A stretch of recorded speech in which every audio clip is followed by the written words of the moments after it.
সুন্দরপুর নাম শুনলেই মনে হয় একটা শান্ত নিরিবিলি গ্রাম।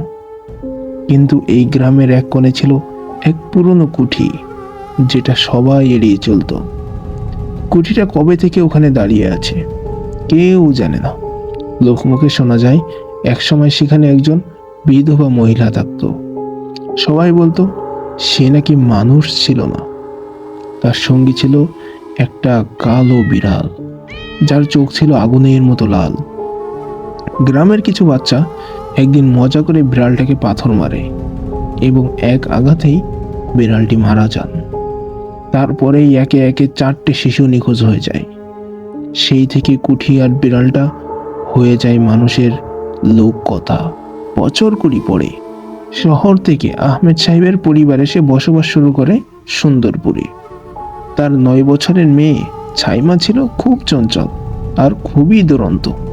এক বিকালে খেলার ছলে সে অনেক দূরে চলে যায় আর সন্ধে হতে হতে হারিয়ে যায় পরিবারের চোখ থেকে। পরদিন সকালে খোঁজাখুঁজির এক পর্যায়ে গ্রামের এক বৃদ্ধ বলেন, আমি দেখেছি ছাইমা ওই পুরনো কুঠির সামনে দাঁড়িয়ে ছিল। কোলে ছিল একটা বিশাল কালো বিড়াল। আমার দিকে তাকিয়ে এমনভাবে হাসছিল যেন ওটা সাইমা ছিল না। এই কথা বলতে বলতেই হঠাৎ কোথা থেকে যেন সাইমা এসে হাজির হয়ে যায়। তার বাবা মা তাকে জিজ্ঞাসা করলে সে কোনোই উত্তর দেয় না। সেদিনের পর থেকে সাইমার আচরণ অনেকটাই পাল্টিয়ে যায়। সে আর কারোর সাথে কথা বলে না, সারাদিন চুপচাপ থাকে আর রাত হলেই তার ঘরের জানালার পাশে গিয়ে দাঁড়িয়ে থাকে। তার মা একদিন দেখতে পান জানালার বাইরে অন্ধকারে দুটো লাল চোখ জ্বলজ্বল করছে। একটু পরেই একটা অদ্ভুত ছায়া এসে হেলে পড়ল সাইমার শরীরে। তখনই মেয়েটা মাথা নিচু করে বলল, ওরা ফিরেছে, ওরা আমাকে ডাকছে। এরপর রাতে আর সাইমাকে পাওয়া যায় না। দরজা খোলা, জানালা খোলা, বিছানা ফাঁকা, কিন্তু তার খাটের নিচে পাওয়া যায় একটা রক্তমাখা বিড়ালের পা, যেন কেউ বা কিছু এসে এটা রেখে গেছে। 3 দিন পর গ্রামের এক রাখাল দেখে কুঠির জানালার পাশে দাঁড়িয়ে আছে সাইমার মতো দেখতে একটা মেয়ে, কোলে সেই কালো বিড়াল। কিন্তু সাইমার চোখ ছিল মৃতের মতো ফাঁকা।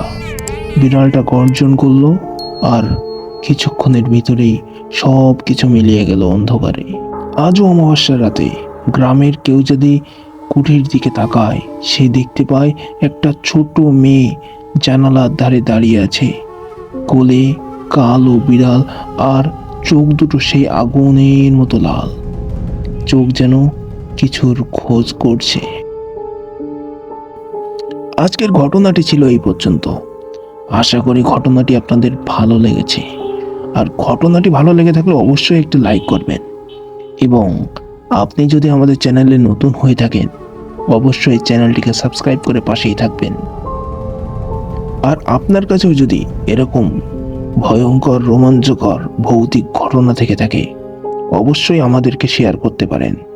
কোনো একদিন সময় করে আপনার ঘটনাটিও আমরা পড়ে শোনাবো। আজকে এই পর্যন্তই। ভালো থাকবেন, সুস্থ থাকবেন। খোদা হাফেজ। আসসালামু আলাইকুম।